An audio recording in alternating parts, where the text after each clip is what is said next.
How tall is the antenna? Now that's not how tall it is above the ground, it's just how tall is it by itself. But the problem is, we don't know, and we don't know how high it is above the ground. That's to say, we don't know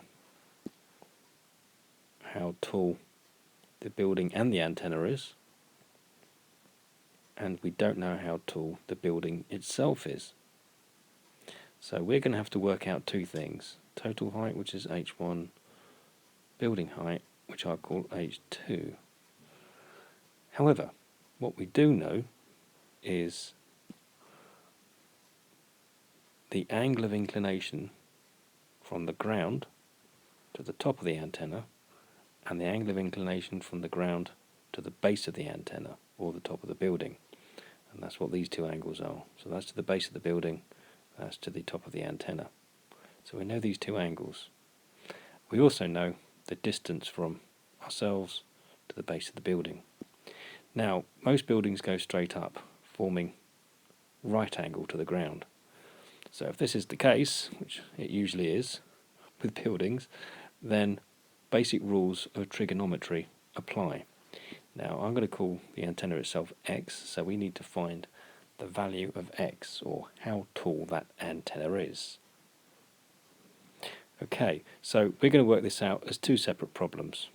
First of all, h1, this height, and second of all, h2, this height.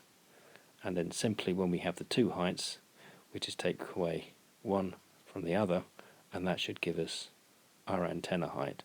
Or take away h2 from h1, again that will give us our antenna height, or x. Okay, so what we have here is our two problems to solve, h1, h2. Now, in order to find which trigonometric rule to use, we need to look at the problem we're trying to solve. We have the opposite, well, we want to find out the opposite side, and we know the adjacent side. So opposite over adjacent. Well, look among the rules, and it's the tangent one. Opposite over adjacent. So we write tan 59, because that's the angle that we have, which we're going to work out from, is going to equal h1 over 45. Now tangent 59 is indeed, we can say h1 now equals 1.66, which equals h1 over 45. So therefore, cross multiply, it's going to be 1.66 times 45. Oops, hang on. H1 is going to equal 74, because we're cross multiplying, remember, 74.89 meters.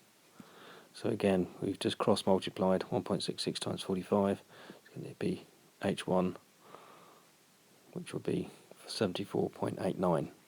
So we've got the height of h1. And we simply do the same for h2. And the other side equals 66.71 meters. So simply by taking one away from the other, we come up with 8.18 meters. So x, height of the antenna, is 8.18 meters.